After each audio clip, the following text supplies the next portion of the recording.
Olá, sejam bem-vindos em mais uma edição do Corações e Mentes. Hoje vamos falar sobre um problema emergente da nossa sociedade, um novo hábito.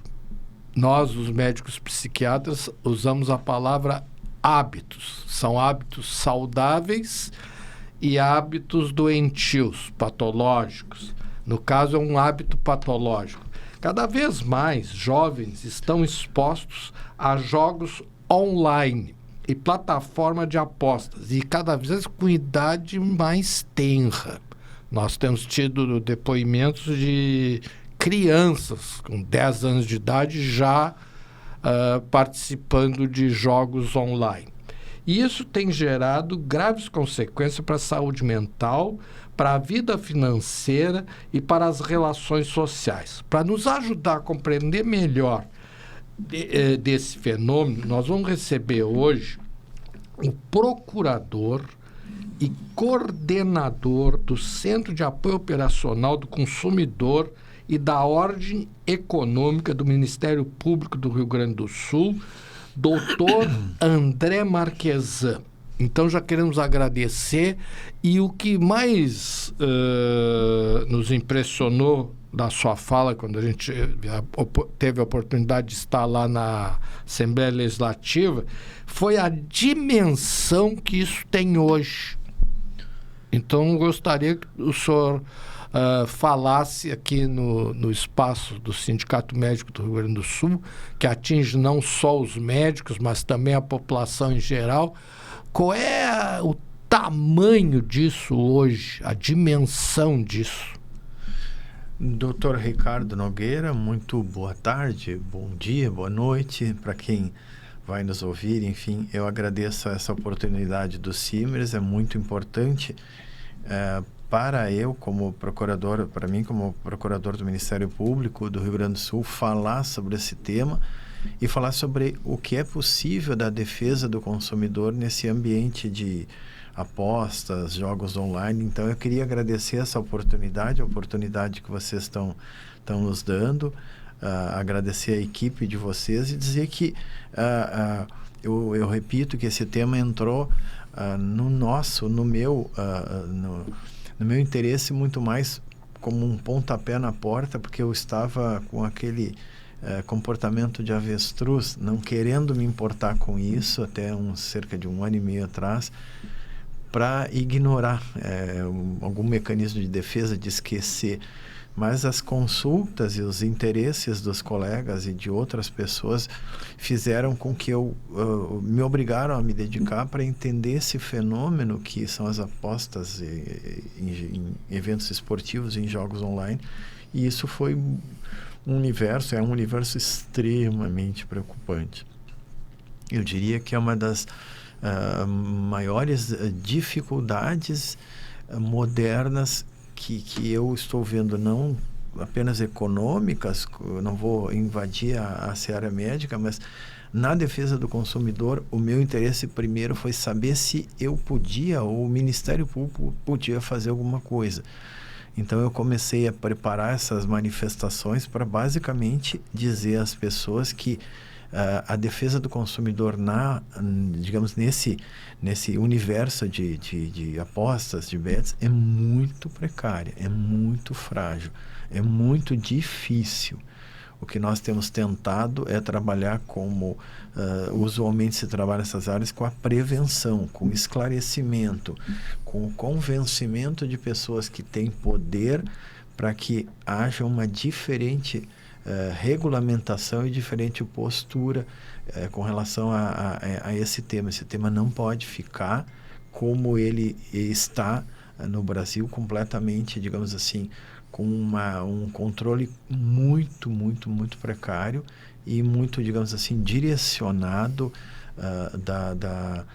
digamos assim, do governo central. Não estou criticando nenhum governo, porque esse tema passa os 3 últimos governos, então não é quando eu falar aqui, não me entendam de modo nenhum que eu estou criticando partidariamente ninguém, mas é algum tema que o governo federal precisa, e os governos estaduais também precisam entender a dimensão econômica, a dimensão consumerista, né?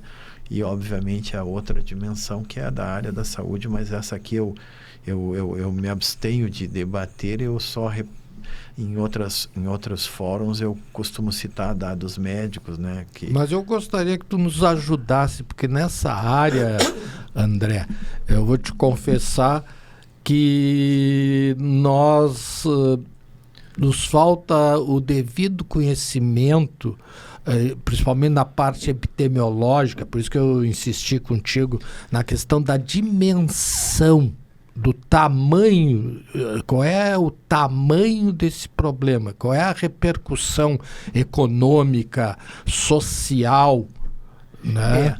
Então, me permita dizer o seguinte, é preciso estabelecer, só para entender digamos assim, a estrutura histórico da lei. Em 2018, nós tivemos duas medidas provisórias, a 841 e a 846. A 841 é uma medida provisória gigantesca que surgiu a pretexto de dar dinheiro para a segurança pública. E nessa arca de Noé, ela entrou as loterias, as apostas, e como ninguém é contra dinheiro para a segurança pública, nesse ônibus entrou gente que não deveria ter entrado. Isso numa medida provisória, 841, que depois foi modificada pela 846 e que em 2018 se converteu na Lei 13.756. Essa lei de 2018 só foi, digamos, organizada e regulamentada 5 anos depois, em 2023. Nós passamos 5 anos numa absoluta desorganização legislativa e que todo mundo entrou e todo mundo fazia o que queria. A regulamentação deveria ter sido feita em 2 anos, mais 2 mais 2 é 4, mas foi em 5, então a matemática já não começa a funcionar por aí. E essa regulamentação mais moderna, ela só foi, digamos assim, organizada em 1º de janeiro de 2025. Nós estamos, na verdade, 10 meses da regulamentação moderna e o Ministério da Fazenda, que tomou a organização para si, em função digamos assim, da orientação legislativa, ele está fazendo um bom trabalho, um excelente trabalho. O Ministério da Fazenda tem uma Secretaria de Prêmios e Apostas, SPA, e essa secretaria é a que está normatizando, mas essa secretaria está preocupada com 3 coisas fundamentais: arrecadação, lavagem de dinheiro, evasão de divisas e outras, digamos assim, formas de desvio econômico, financeiro que o jogo proporciona. Então, o Brasil, por tratados internacionais, é obrigado a combater terrorismo, armas de destruição em massa. Então, esse é o primeiro medo legislativo é esse, que o dinheiro do jogo não financie, não seja usado para lavagem de dinheiro, para terrorismo, para drogas. Esse é o primeiro objetivo. Que o Brasil não perca divisas, que se consiga tributar e se organizar. Mas o consumidor não é pensado nisso. E qual é o problema do consumidor? Bom, o problema do consumidor são as pessoas vulneráveis, o problema do consumidor são os idosos, são as crianças, são as pessoas que vão apostar muito além, os superendividados, que vão apostar muito além do que podem. O problema do consumidor é interpretar o jogo como uma relação saudável de consumo. Essa é uma expressão da lei que eu sou visceralmente contra. Eu tenho dito repetidas vezes que não existe relação saudável de consumo no jogo. Não existe relação saudável de consumo no jogo.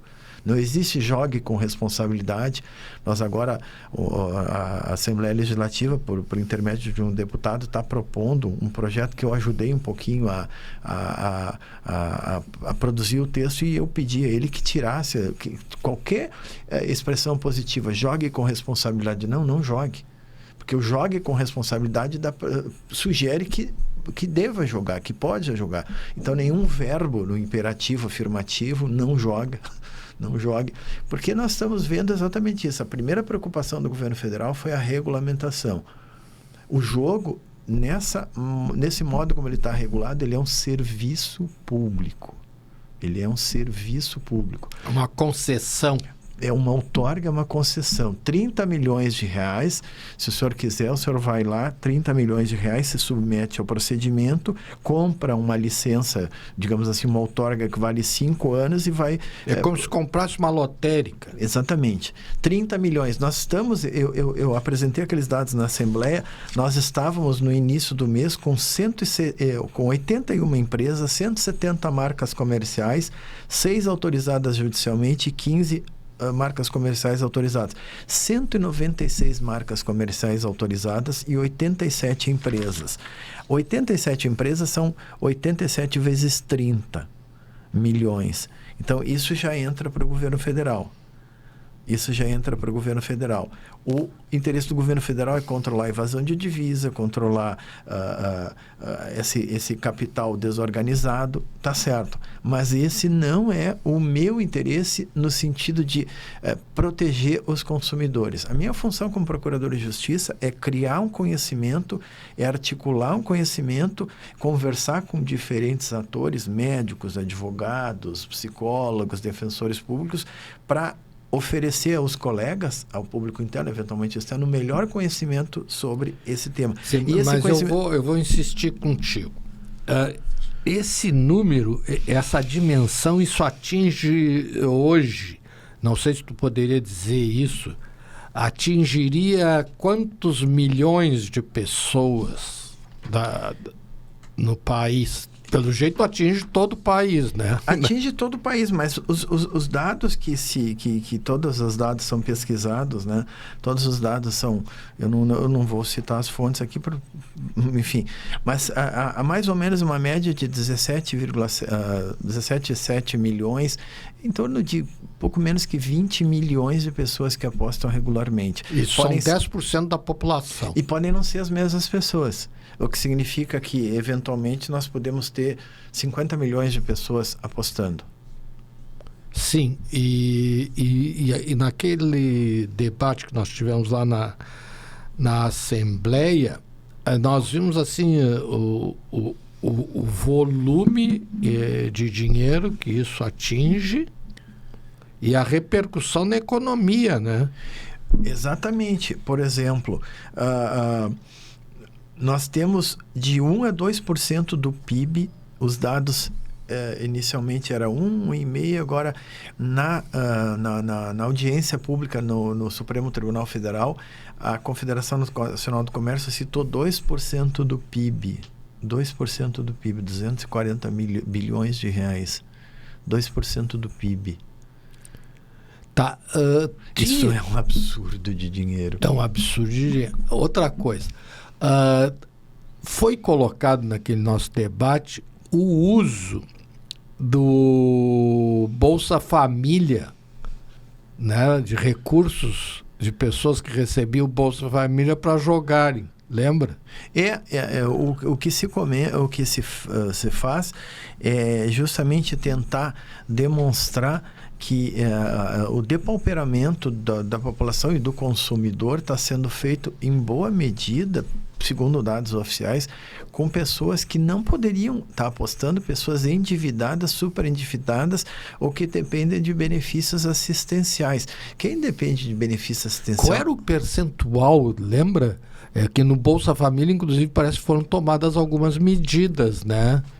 O percentual exato eu não tenho agora, porque... Mas foram tomadas medidas para evitar isso, não foram? Tenta-se bloquear, acho que o governo federal está pensando definitivamente na exclusão dos CPFs, mas eu costumo dizer que, a menos que se faça um cerco, a pessoa que pede... Por exemplo, é proibido utilizar cartão de crédito para BET. Isso está na regulamentação. O Ministério da Fazenda não pode usar cartão de crédito.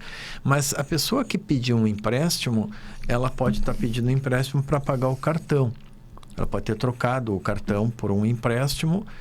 Então, se ela está pedindo um empréstimo, ela não está usando o cartão, mas se ela pediu o empréstimo, ela, de certa maneira, ela deu a volta e está usando o cartão. Sim, mas lembra que tinham representantes lá da AGAS, Associação Gaúcha dos Supermercados, de várias associações... de restaurantes. As pessoas estão consumindo menos. Exatamente. As pessoas, os dados da Abracel, os dados dessa pesquisa da ABMS, que é a Associação Brasileira de Mantenedoras de Educação, da Educação Superior, eles são muito evidentes. As pessoas estão deixando de sair para um bar, para um restaurante, para uma conversa com os amigos, estão deixando de sair para se divertir e fazer uma das coisas mais humanas que existe, que é sentar numa mesa, que é conversar, que é pôr os assuntos em dia, que é resolver as diferenças, para ficar enfiado embaixo da coberta numa telinha minúscula. 24 horas por dia. Em qualquer horário. Em qualquer horário.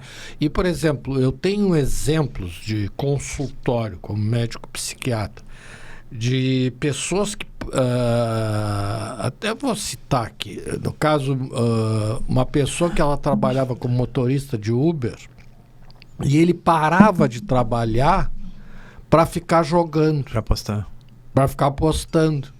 E deixava muitas vezes de levar o dinheiro para casa para pagar o aluguel ou até para o supermercado, vamos dizer assim, né? E que mostra essas instituições, elas provaram que houve, quer dizer, que esses recursos deixaram de ser investidos em venda de alimentos e foram desviados para o jogo.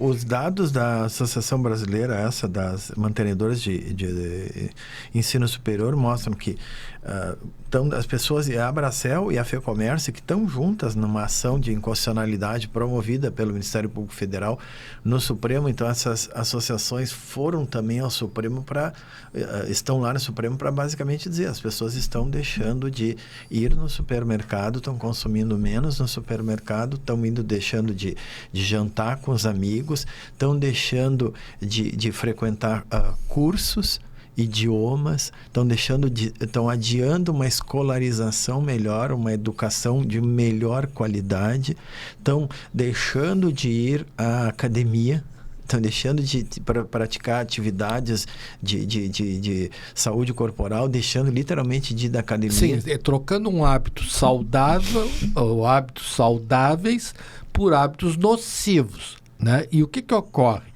O número de pessoas endividadas, né? E o pior, porque às vezes tu apela pro endividamento bancário, legal. Indireto, né? E um número muito grande de pessoas que recorreram à agiotagem, e inclusive já com crimes, né? Porque as pessoas ficavam endividadas, não tinham como pagar. Aí as famílias tinham que se reunir para pagar devido às ameaças que as pessoas sofrem, né? Então tu vê o ponto que isso chegou. Esses dados eles são extremamente preocupantes, junto com os dados de uma pesquisa que a Serasa fez o ano passado, saiu em outubro do ano passado. Esses dados da Serasa mostram que 46% dos inadimplentes já apostou pelo menos uma vez na vida. Inadimplente não deveria apostar. 57% não estavam endividados antes de começar a apostar. 32% dos apostadores que ficaram inadimplentes queria ter uma renda extra. Bom, todo mundo quer ganhar dinheiro, né?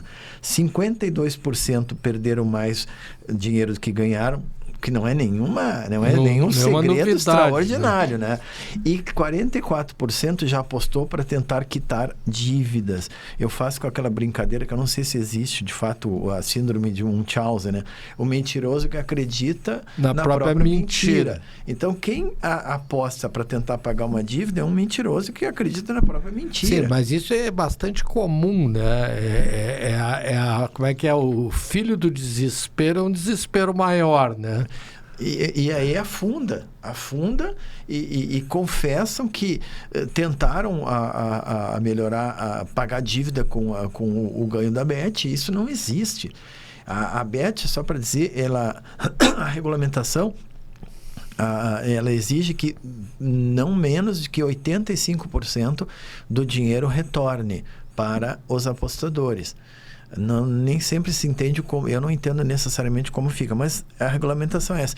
15% vai para fora.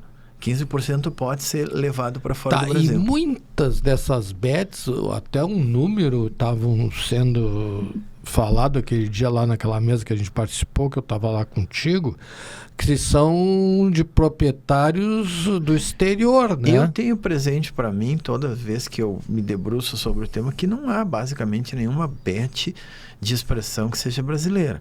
Porque essas bets exigem capital inicial, exigem contratos de utilização de direitos de imagem, que podem envolver times do exterior, necessariamente envolve as diferentes competições, exigem capacidades computacionais enormes, exigem programas sofisticados e exigem criptografias, que eu falo assim, defesas cibernéticas muito robustas. Porque sempre tem um molequezinho lá em qualquer lugar do mundo de 14, 15 anos que não quer sair para a rua e fica tentando invadir um sistema deles, no mínimo para contar para os amigos que invadiu o sistema da Bet e tirou R$1 milhão deles. Então eles sabem que eles são, digamos assim, alvo de hackers em todo o mundo. Então eles têm sistemas de computação que não é o André Marquesano, uma loja aqui da Galeria do Rosário, que vai fazer. Isso sim, não existe. Agora é o seguinte, as bets, o que eles fizeram? Eles pegaram tudo que tem repercussão popular, né? Principalmente o futebol. Então acho que todas as equipes da Série A... Todas os 20. Todas, né, são patrocinadas por bets. E com contratos... substanciais. E são os principais contratos. Quer dizer, então é uma nova era do futebol. Nunca se viu tanto dinheiro, né? Mas, doutor Ricardo, o senhor gosta de futebol, pelo menos num certo nível, como todo mundo gosta, né? E me diga uma coisa, qual foi a classificação do Brasil nas eliminatórias da Copa do Mundo? Lá em quarto, quinto lugar. A pior classificação da história, da não é? história, é. Então as bets não me parece que nos ajudaram muito. Ajudaram? Acho que não ajudaram em nada, né? Então, eu ouvi uma crítica de um presidente de clube da Série A dizendo que isso faria mal para o futebol. Não.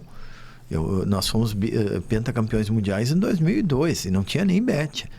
Agora nós estamos na pior classificação da história. Se houvesse 24 seleções, talvez nós não nos classificássemos na Copa do Mundo. Essa aí, que é de 48, talvez nós não nos classificássemos. Então, o universo das bets não está vindo para o futebol em benefício do jogo em si.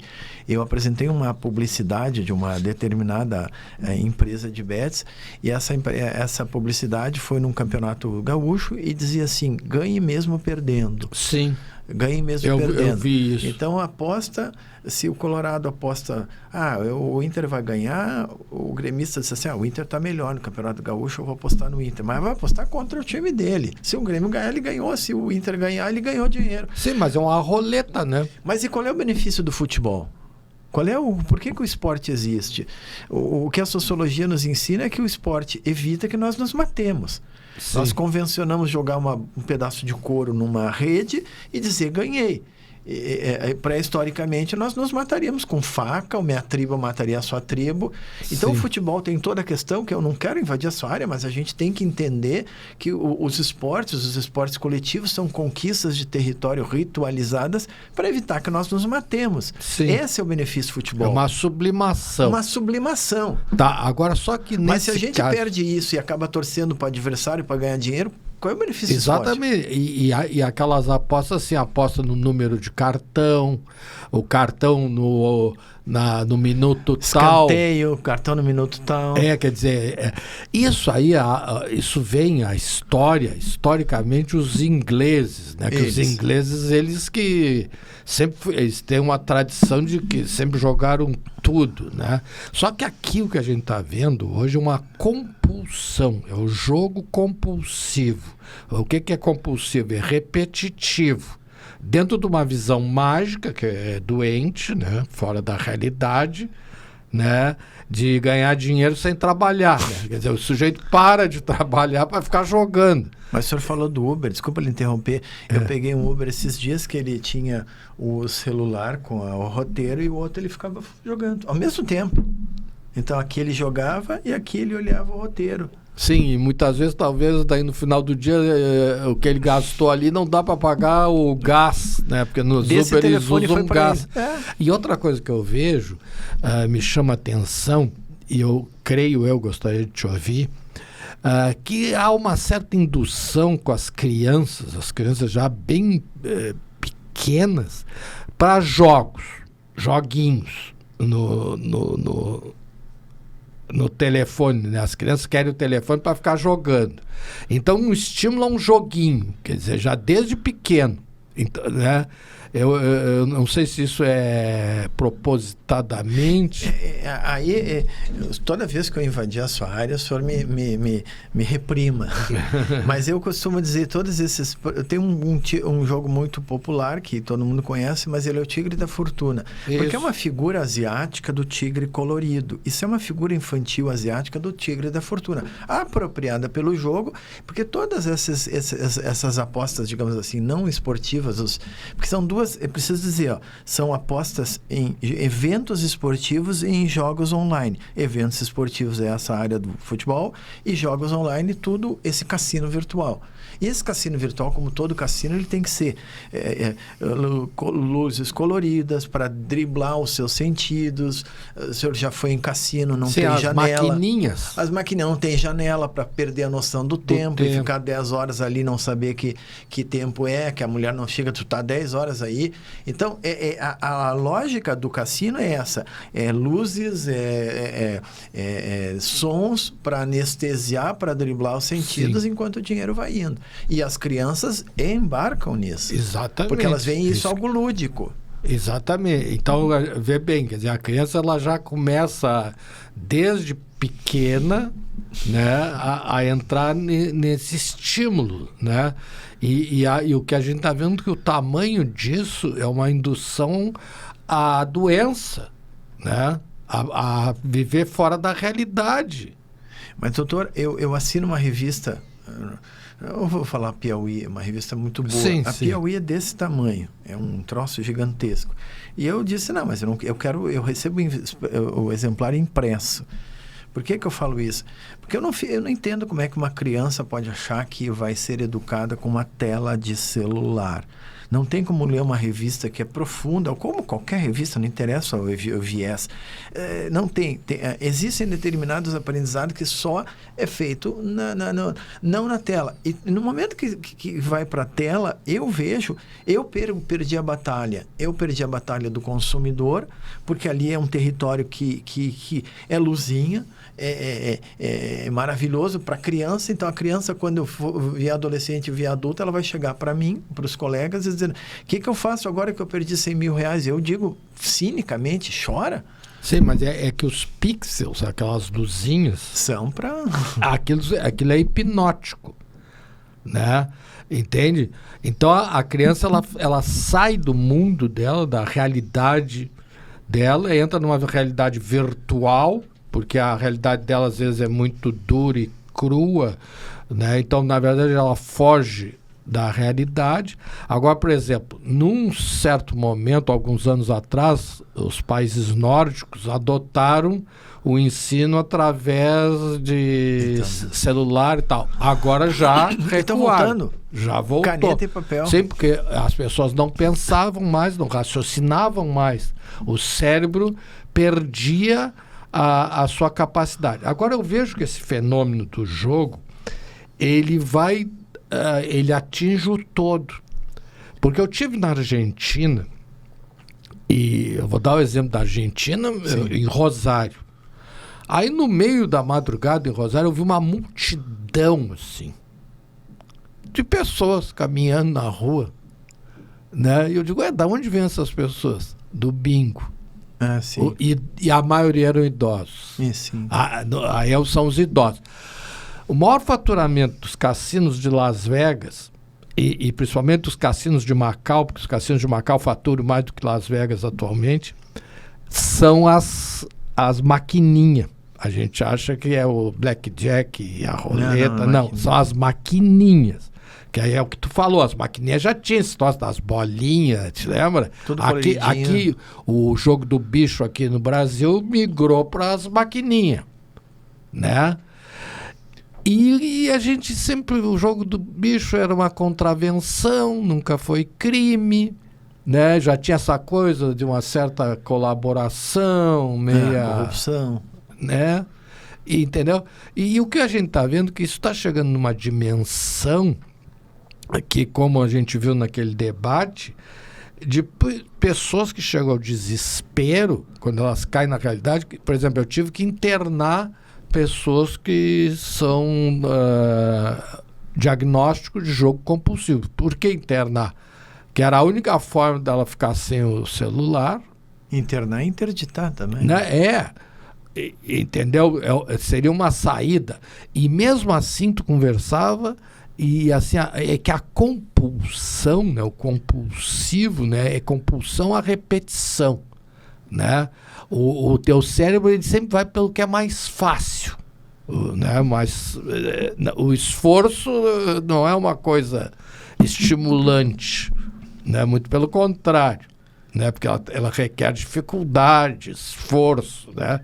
Então a gente está diante de uma situação e outros que não conseguiram vencer essa barreira da doença, de tratar isso causado por depressão, por ansiedade, por drogadição, etc. E que chegaram, te lembra que foi citado o caso de suicídio, né? E até mais de um suicídio na mesma família, né?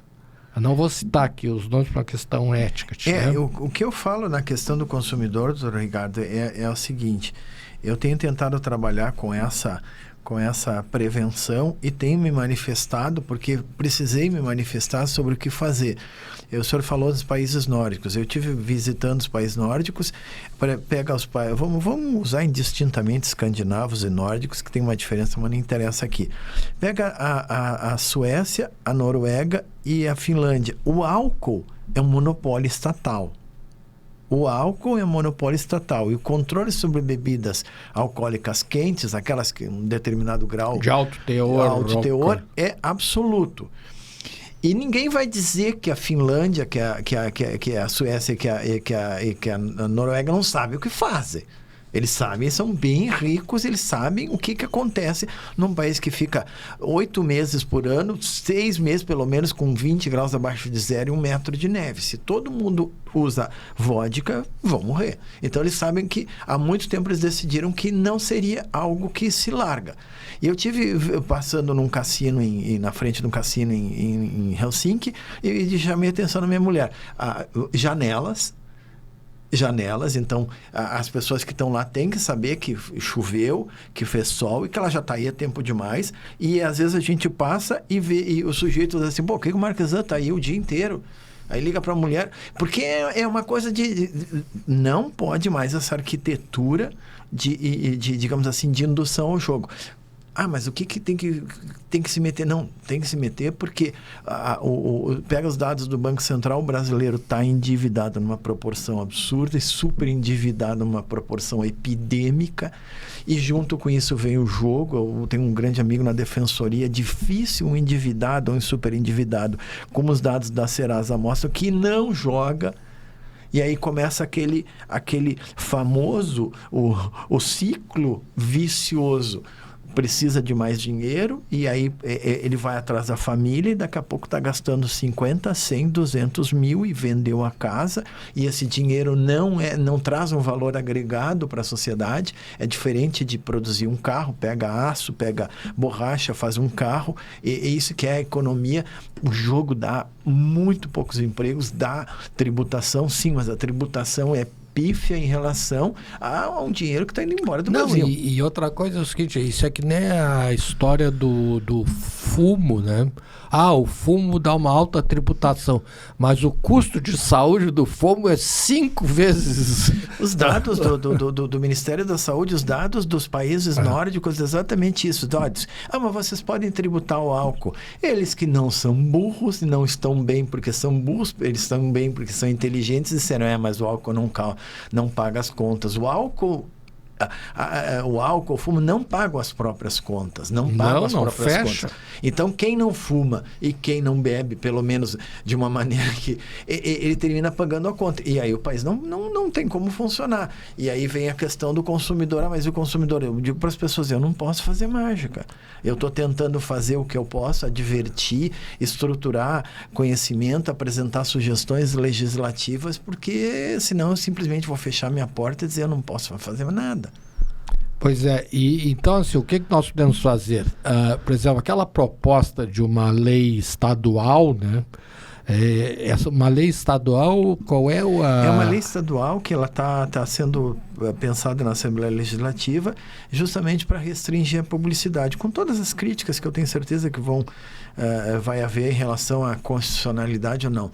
Existem diversas proposições legislativas federais. Eu sou, sim, a favor, não vou dourar a pílula da abolição completa da publicidade. Mas vai resolver? Resolve bastante. Sim, o tabaco. Vamos pegar o exemplo do tabaco.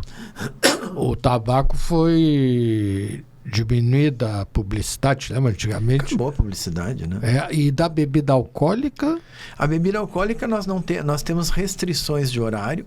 A bebida é bem mais controlada. O senhor se lembra, o senhor é mais ou menos da minha idade. Há 40, 50 anos atrás se voava e se tinha área de fumante dentro do avião. Dentro do avião. E agora ninguém pensa o que significa fumar num avião. O avião vai descer e vão levar preso. Não, se fumava nos estúdios de televisão, nos programas esportivos, tu te lembra? Nós estaríamos aqui fumando. Sim, as novelas todas, no cinema ainda tem muito ainda, né? Sim. Mas as campanhas de conscientização, né? A melhor de todas é a do tabaco. Chegou a reduzir, e também o imposto do tabaco, ele atinge... Mas é por isso que eu acabar com totalmente a publicidade. Mas os clubes de futebol, eu brinco assim, sempre diz, olha, o jogador do Inter, do Grêmio, o que vai acontecer? Ao invés de ele ganhar 1,5 milhão, eles às vezes sobem a pedida, e todo mundo sabe, porque o patrocinador está pagando. Então, no momento que não tiver isso, um jogador, um craque de qualquer time, não vai ganhar 1,5 milhão, vai ganhar 1 milhão. E vai jogar bem ou mal. Exatamente. E vai jogar bem ou mal. Não, e eles ganham isso, não jogam nada. Não vamos entrar nisso, porque os nossos 2 times aqui não estão nem inspiradores. Os três. Mas então vamos dizer exatamente isso. Ninguém vai perder. O esporte não vai perder. A demonstração está nesse pífio rendimento. O esporte não melhora. O esporte não cresce em função disso. O esporte não aloca recursos, por exemplo, para o basquete, que o Brasil é tímido no basquete, para outros esportes. O nosso esporte, se o senhor viaja tanto quanto eu por interior, as canchas de basquete, de futebol, não estão melhores. Não. Nos colégios, elas têm a mesma tabela quebrada, a mesma trave enferrujada. Não melhorou. Não melhorou. Esse dinheiro não foi para o esporte. Mas, André, que tipo de campanha educacional, didática, psicológica, tu crê que ela tem que ser feita? Como eu disse, em primeiro lugar, a abolição completa da publicidade. Qualquer publicidade. Zero. Como é o cigarro? Acabou. Zero publicidade. Ninguém vai perder. Zero publicidade. Tá? Depois a gente pode pensar no que vai acontecer depois. Aumentar a tributação, fechar os controles de remessa de divisas. Os dados sugerem que os levantamentos do Banco Central, das empresas, da FEComércio, está indo um dinheiro que é quase daqui a pouco a nossa exportação de soja. A gente está mandando para o exterior.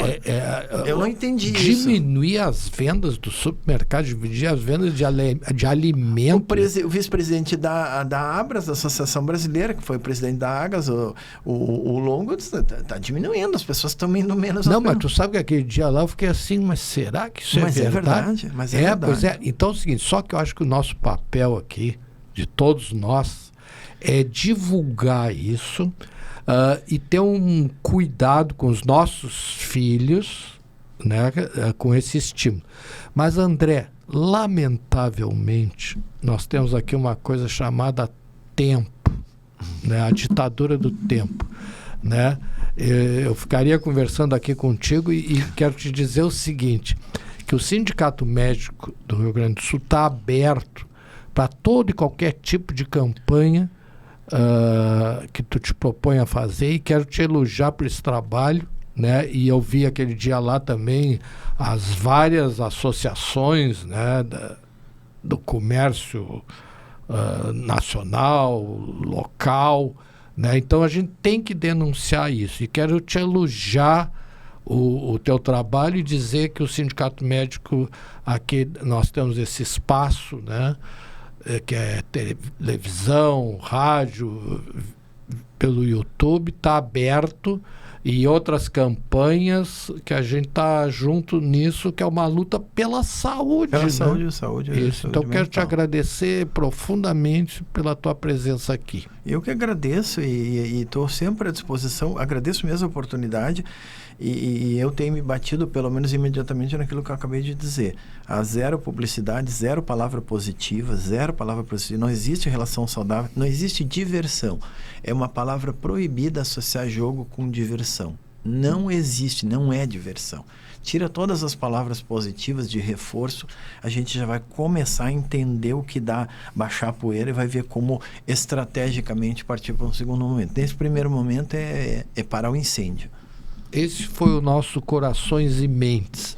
Então nós estamos diante de mais uma, não sei se poderíamos usar epidemia, porque epidemia tem início, meio e fim, mas pelo jeito essa situação ela é bem maior. Então eu gostaria de ter depoimentos dos colegas, se tem pacientes que têm essa patologia do jogo compulsivo, esse tipo de situações, que nos mostrassem, nos desse dados epidemiológicos para nós divulgar mais essa patologia que está nos atingindo. Muito obrigado pela audiência, e entre em contato conosco, que nós vamos encaminhar o Dr. André Marquesan, o que ele puder responder, ou senão nós vamos ter que convidar ele para vir aqui de novo. Muito obrigado.